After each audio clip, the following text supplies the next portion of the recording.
બોટાદ જિલ્લા પંચાયતના કારોબારી ચેરમેન વિરુદ્ધ કોર્ટમાં ફરિયાદ દાખલ કરવામાં આવી છે। કારોબારી ચેરમેન રાજુ ચૌહાણ સામે ગઢડા કોર્ટમાં ફરિયાદ દાખલ કરવામાં આવી છે। લાખણકા ગામના સ્થાનિકે ફરિયાદ નોંધાવી છે। ફરિયાદીની પત્નીને ભોળવી પ્રેમ સંબંધ બાંધ્યો હોવાનો આરોપ લગાવવામાં આવ્યો છે। મૈત્રી કરાર કરીને સાથે રાખવાની લાલચ આપી હોવાનો પણ આરોપ મૂકવામાં આવ્યો છે। ફરિયાદીએ કોર્ટમાં પુરાવાના રૂપે કોલ રેકોર્ડ પણ રજૂ કર્યા છે।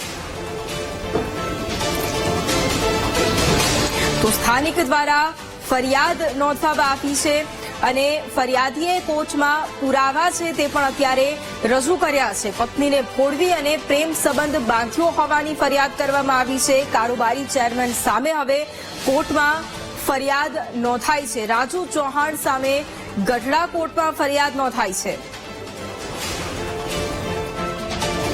મોટા આગેવાન નેતાને હું એટલી અપીલ કરું છું, મને આમાં ન્યાય દેવરાવે।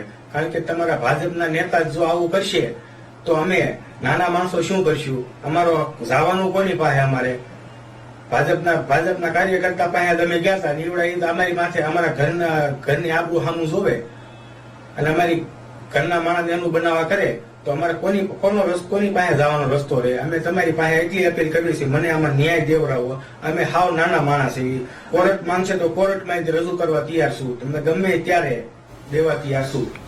અમે હાવ નાના માણસો છીએ, અમે સરકારને અપીલ કરવી છીએ કે મને આમાંથી ન્યાય દેવરાવે।